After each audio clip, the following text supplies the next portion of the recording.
All right, good morning, everyone. I'm Stacy, and this is Mrs. Haynes. And I'm going to ask her a few questions about the can drive, which a lot of us are not informed enough about. So, here we go. The first question I would like to ask is, what exactly are we helping? Okay, we're helping Churches in Mission, which is a local food pantry. They help northern Morgan County, Mooresville, Waverly, Monrovia areas. I've been working with them for about 3 years now, and they really help out a lot of the people there. One of the things I've noticed in the past few months is the shelves are the barest I have ever seen them. Mm-hmm. Okay, so evidently we are pretty needy at this time. We definitely are. Some of the things, I don't know all of the causes, but I do know that they have had more families coming in over the last few weeks. I think a lot of people with jobs around the airport and other jobs are getting cut back or laid off, so a lot more need there. And they also usually rely on a large amount of government food, and they're not getting it right now. Okay.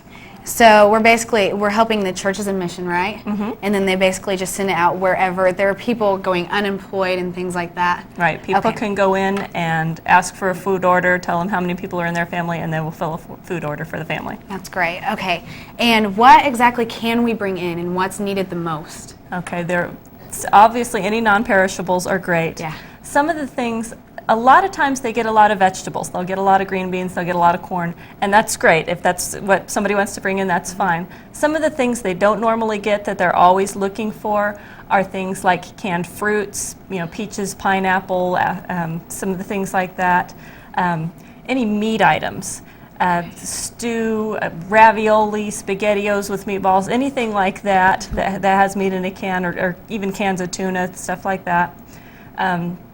One of the things that they also need a lot of the time, because food stamps don't pay for hygiene items, they give out things like toothpaste, soap, shampoo. And so those are things that you can pick up, lots of bars of soap, lots of toothbrushes for kids, things like that, and that would really help them out. And then the other thing, because of the time of year that we have now, any kinds of holiday food, stuffing and mashed potatoes, anything you do for Thanksgiving or for Christmas dinner.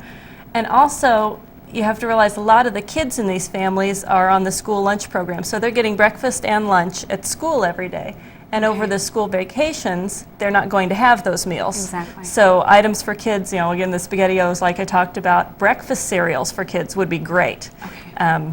Oatmeal, anything like that would be wonderful. All right. So here are a few of the things that we can bring in: noodles and peanut butter, and especially hygiene things, because I'm sure we're going to have a lot of these. And also, the first period classes is where you need to take your canned food items or hygiene items. And Student Council is offering a party for the first class, the best first class that brings in the most. So not only are you helping others, but you also get a small party. So I encourage all of you to please do the most you can to help out these families, and I'm sure that they would greatly appreciate it all. So thank you, Ms. Haynes, and Thank you. I hope that you all bring in all that you can.